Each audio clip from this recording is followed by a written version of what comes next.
Okay, here's part 4, starting the same way as measured 14 of the other part. This is 26, but it's different. It's like, I am different. Indeed different. Okay, so it has a piano forte kind of interjection thing, and it's not easy. So let's look at the left hand by itself from 26 through 30. I will practice that. It repeats twice each per chord, and it has a descending line.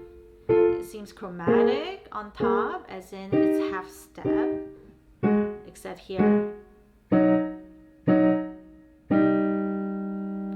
This is the first section that didn't start with the opening theme. Okay, interesting. So it goes, practice the left hand a few more times, and the right hand has this. Keep the wrist flexible, rotating for that, di-da-dum, and the thumb really light. Okay, thumb stays on the key. Rotate only for that top notes.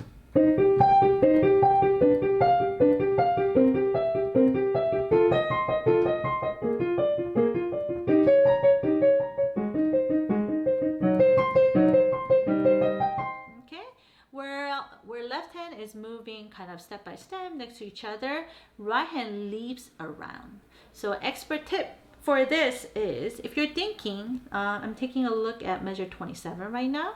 If I'm thinking that I'm gonna leap from G to E flat, that is actually kind of far. It's a 6. And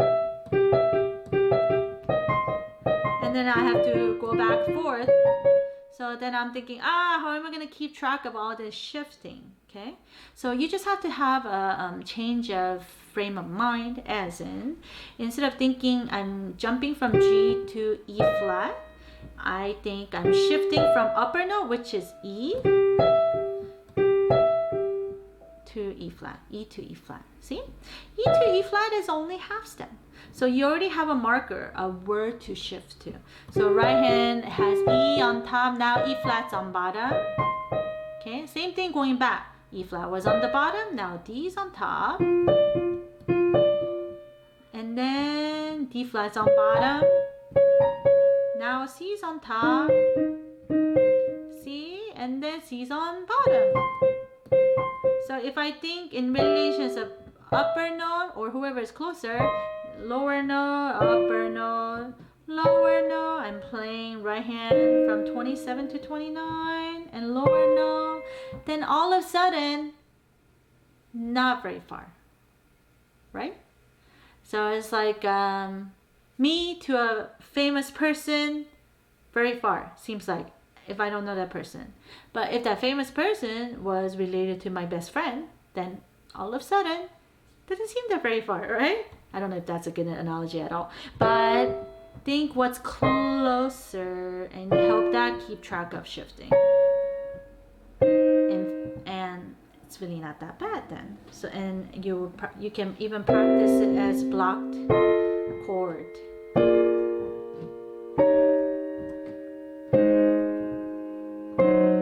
And if you can do that easily, then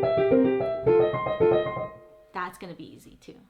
So it will take many, many different ways of looking at a passage sometimes to make it completely yours. Yeah, and that's one of the ways. And now measure 30. Oh, sorry. C minor, G7. Is this the end? I could have ended it there. Another possible cadence, but of course it's elided, interrupted yet again. And instead we have this. Sounds familiar? I hope so. Because it's exact same as the very beginning. Okay, so your book has, after this, you have G, E, D, C, G, E, D, C. But I read that C.P.E. Bach didn't actually write that part. So it was edited in later by an editor. So let's get rid of that. Because I think there's something kind of cool about ending it up here. But in order to not sound like you're in the middle of phrase, I might slow down that last beat. So da di da di da. You know, slow down C E D B C. Okay, and do a big crescendo before. Okay, so that is the piece.